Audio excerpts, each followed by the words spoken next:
Daun ekor naga kini jadi fenomena lantaran diyakini memiliki banyak khasiat dan nilai ekonomis yang tinggi. Bagi warga Pali, tanaman daun ekor naga belum begitu familiar. Tanaman satu ini sendiri diyakini bisa mengobati berbagai jenis penyakit. Jika daunnya diolah dan direbus dengan air, bisa mengobati pasien kanker, usus, radang pernapasan, dan amandel. Daun ekor naga sendiri berbentuk seperti daun keladi pada umumnya. Tidak berbeda dengan tanaman yang sering disebut janda bolong. Salah satu penjual tanaman hias talang ubi mengaku, awal mulai menanam tanaman daun ekor naga lantaran banyak peminat atau tidak sedikit warga yang mencari tanaman hias yang masuk jenis tanaman keluarga Monstera ini. Yandi Yan Flores, dari Yan Flores. Di mana Kak alamatnya Kak? Alamat di Pendopo Pali, Simpang Beracung. Kak, ini tanaman apa Kak yang kita tanam ini? Ini Monstera ekor naga namanya.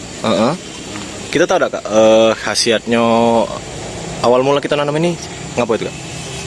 Awal mulanya karena ya memang banyak peminat sih kok dicari wong. Yang pastinya banyak kegunaannya. Kegunaannya banyak kan, bisa untuk obat. Yang jelasnya untuk bisa ngobatin amandel. Udah berapa lama kita nanamnya Kak? Ini sekitar paling udah ini udah 6 bulanan.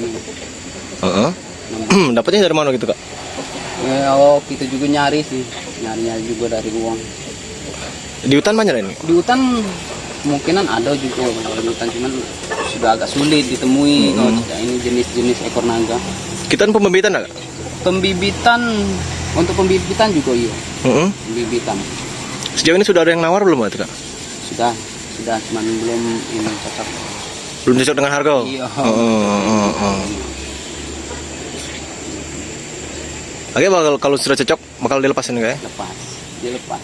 Karena kita jual kan pasti dilepas. Daun ekor naga saat ini sudah sulit didapat di hutan atau semak-semak.